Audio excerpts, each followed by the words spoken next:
एक जगह जो दुनिया की छत कहलाती है, जहां बर्फ से ढके पहाड़ आसमान को छूते हैं और हवा में प्रेयर फ्लैग्स की खुशबू है। यह है तिब्बत, एक ऐसा देश जो दुनिया से अलग अपने आप में एक पूरी दुनिया है। तिब्बत जो हिमालय के गोद में बसा हुआ है, दुनिया का सबसे ऊंचा प्लेटो है। यहां की एवरेज हाइट समंदर से 4500 मीटर ऊपर है। सोचो, इतनी ऊंचाई पर जिंदगी कैसी होगी। यहां की हवा इतनी पतली है कि सांसें लेना भी एक चैलेंज बन जाता है। इस मिस्टीरियस लैंड में बुद्धिज्म ने अपनी जड़ें जमा ली हैं। यहां के लोग मानते हैं कि हर चीज में एक आत्मा है, चाहे वह पत्थर हो या फिर पेड़। उनके लिए जिंदगी एक चक्र है जिसमें हर जन्म एक नया लेसन है। लेकिन आज हम बात करेंगे एक ऐसे इंसान की जिसने इस देश को दुनिया के नक्शे पर ला दिया। एक ऐसा बच्चा जिसे 5 साल की उम्र में बता दिया गया कि वह कोई आम इंसान नहीं बल्कि एक लिविंग गॉड है, और आगे जाकर सिर्फ 15 साल की उम्र में एक देश का रूलर बन गया।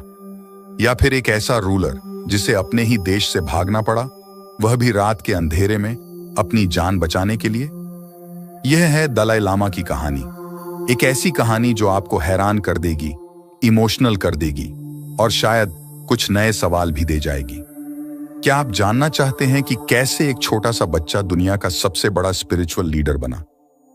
या फिर यह है कि क्यों चाइना आज भी उनसे इतना डरता है कि उनकी हर हरकत पर नजर रखता है? और सबसे जरूरी सवाल, क्या यह पॉसिबल है कि एक इंसान की वजह से 2 सुपर पावर्स के बीच जंग शुरू हो जाए? तो चलिए शुरू करते हैं इस इनक्रेडिबल जर्नी को। एक ऐसी जर्नी जो आपको तिब्बत की बर्फ भरे पहाड़ों से लेकर धर्मशाला की गलियों तक ले जाएगी। एक ऐसी कहानी जिसमें स्पिरिचुअलिटी, पॉलिटिक्स और ह्यूमन रेजिलियंस का ऐसा संगम है जो आपने पहले कभी नहीं देखा होगा। 1940 में जब दुनिया वर्ल्ड वॉर 2 में उलझी हुई थी, तिब्बत में एक अलग तरह की खोज चल रही थी। मंक्स अपनी स्पिरिचुअल सोच के अनुसार एंशिएंट साइंस देखते कंट्री साइड में घूम रहे थे, अपने अगले स्पिरिचुअल लीडर की तलाश में। एक दिलचस्प कहानी है इस तलाश की। कहते हैं कि एक सीनियर लामा को एक विजन आया जिसमें उन्होंने एक घर देखा जिसका छत टर्क्वाइज और गोल्ड से बना था। यह विजन उन्हें एम्दो रीजन की तरफ ले गया। वहां पहुंचकर उन्होंने एक छोटे से घर को पहचाना, बिल्कुल वैसा ही जैसा उन्होंने अपने विजन में देखा था।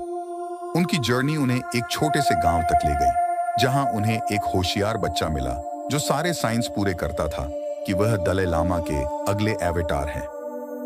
यह छोटा बच्चा आगे चलकर पूरी हिस्ट्री बदलने वाला था।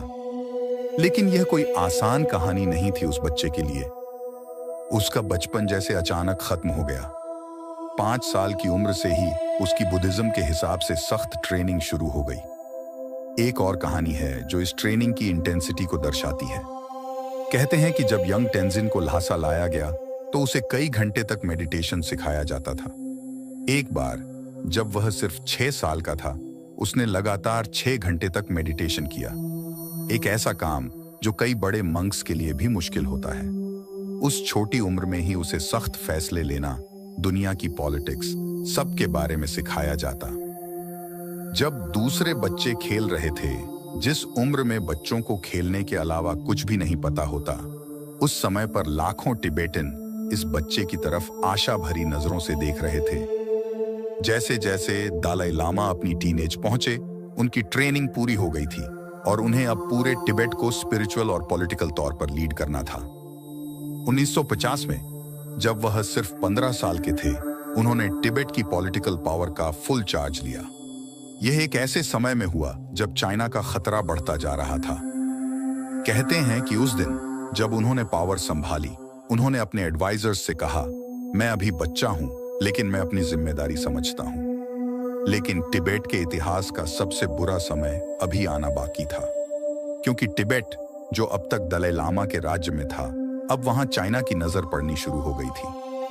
1950 अक्टूबर में चाइना ने अपनी फौज भेजी तिब्बत की तरफ और इन्वेजन शुरू हो गई। और यह 15 साल का बच्चा एक इतनी बड़ी फौज के मुकाबले तिब्बत की फौज का लीडर था। चाइनीज ट्रूप्स के आने से यंग दलाई लामा के सामने बहुत मुश्किल चॉइसेस थी। या तो इतनी बड़ी आर्मी का मुकाबला करें तिब्बत की छोटी और कमजोर आर्मी के साथ, या वह चाइना की आर्मी के सामने घुटने टेक दें और तिब्बत की सॉवरेंटी और ऑटोनॉमी खो दें। यह डिप्लोमेटिक स्टैंड ऑफ पूरे 9 साल तक बना रहा। 1959 आते आते स्थिति एक ब्रेकिंग पॉइंट पर आ गई। पूरे तिब्बत में प्रोटेस्ट शुरू हो गए चाइनीज आर्मी के खिलाफ, और चाइनीज आर्मी ने प्रोटेस्ट को दबाना शुरू कर दिया। 17 मार्च 1959 की वो काली रात, ल्हासा शहर में तनाव का माहौल था। नोरबुलिंका पैलेस के अंदर 23 साल के दलाई लामा को एक फैसला लेना था जो पूरे तिब्बत के भविष्य को बदल सकता था। आपको आज रात पकड़ने वाली है चाइनीज आर्मी, उनके सलाहकारों ने कहा। या तो सरेंडर कर दीजिए या फिर अभी निकल जाइए। दलाई लामा ने अपने सलाहकारों की आंखों में देखा। उन्होंने फैसला ले लिया, हम निकलेंगे। तिब्बत की आत्मा को जिंदा रखना है। रात के अंधेरे में दलाई लामा ने अपना भेष बदला। मंक के कपड़ों को उतारकर उन्होंने एक सैनिक की वर्दी पहन ली। उनके चेहरे पर काली स्याही लगाई गई ताकि कोई पहचान न सके। अचानक दूर कहीं बम फटा। ल्हासा में विद्रोह शुरू हो चुका था। दलाई लामा और उनके छोटे से समूह को जल्दी करनी थी। महल से निकलते ही उन्हें एक अजीब नजारा दिखा। हजारों तिब्बतन लोग महल के बाहर खड़े थे। हमें पता है आप जा रहे हैं, एक बुजुर्ग आदमी बोला। हम आपकी रक्षा करेंगे। ये लोग ह्यूमन शील्ड बन गए ताकि चाइनीज सोल्जर्स दलाई लामा को न देख पाएं। इस तरह वह शहर से बाहर निकल गए। अब शुरू हुआ एक ऐसा सफर जो इतिहास में दर्ज हो गया। दलाई लामा और उनके 37 साथियों को 14 दिन में 500 किलोमीटर का सफर तय करना था, वह भी दुनिया के सबसे खतरनाक इलाके में। हिमालय के बीच कई बार उन्हें दिन में छुपना पड़ता और रात में सफर करना पड़ता, कभी घोड़े पर, कभी याक पर और कई बार पैदल। बर्फीले तूफानों से गुजरते हुए, ग्लेशियर के ऊपर से चलते हुए उन्होंने हर मुश्किल का सामना किया। एक दिन जब वह लोका रीजन में थे, अचानक चाइनीज हेलीकॉप्टर्स ने उनका पीछा करना शुरू कर दिया। हमें जल्दी करनी होगी, दलाई लामा ने कहा। उन्होंने फैसला लिया कि अब वह सिर्फ रात में ही सफर करेंगे। ब्रह्मपुत्र नदी को पार करना सबसे बड़ा चैलेंज था।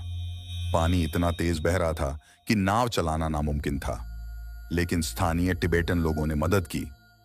उन्होंने चमड़े की नावें बनाई और दलाई लामा को सुरक्षित पार करा दिया।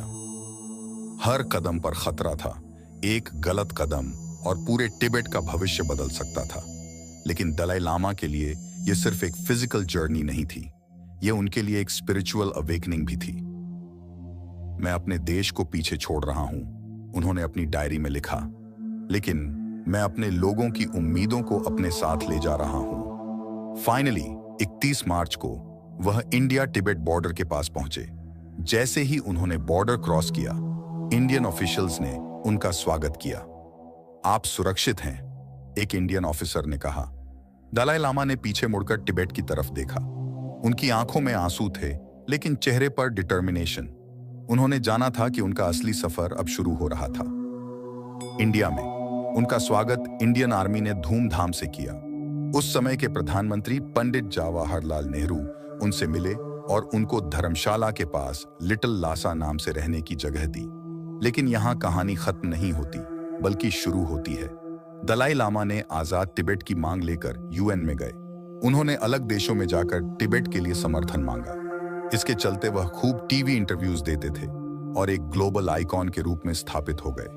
दलाई लामा ने धर्मशाला को एक अलग ही रूप दिया। उन्होंने इस शहर को तिब्बतन कल्चरल हब के तौर पर स्थापित कर लिया, पर यह आसान नहीं था। इसमें इंडिया का बहुत साथ था और चाइना इसके लिए हमेशा इंडिया को क्रिटिसाइज करता था और दलाई लामा की एक्स्ट्राडिशन की मांग करता था। 1989 में दलाई लामा को नोबेल पीस प्राइज मिला और उनकी इमेज और भी बड़ी हो गई। लेकिन इससे चाइना बहुत गुस्सा हो गया और दलाई लामा को क्रिटिसाइज करने में कोई कसर नहीं छोड़ी। 2030 में उनका एक वीडियो वायरल हुआ जिसमें वह एक बच्चे से कॉन्वर्सेशन कर रहे थे। उसका एक पार्ट काफी लोगों को ऑफेंड कर गया और ग्लोबल लेवल पर उनका विरोध हुआ।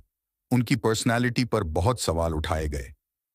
दलाई लामा ने माफी मांगी उस छोटे बच्चे से और उन सब से जिनका मन उनकी वजह से उदास हुआ।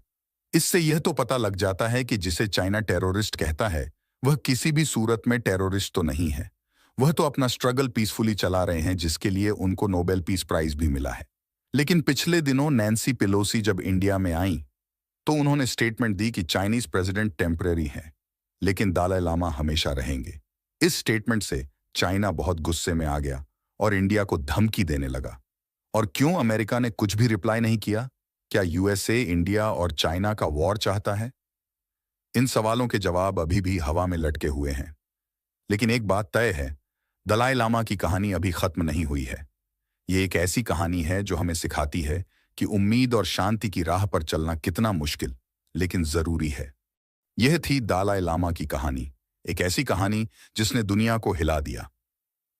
क्या आप सोच सकते हैं कि एक इंसान की जिंदगी इतने सारे लोगों को कैसे प्रभावित कर सकती है? और क्या आप सोचते हैं कि आने वाले समय में तिब्बत का क्या होगा? ये सवाल आज भी दुनिया के सामने खड़े हैं, जिनका जवाब शायद आने वाला वक्त ही दे पाएगा। और अगर आप हमारे चैनल पर पहली बार आए हैं तो कृपया सब्सक्राइब करना ना भूलें। यहां आपको इतिहास के बारे में वो फैक्ट्स बताए जाएंगे जो कहीं और नहीं मिलते। शुक्रिया अपना समय देने के लिए।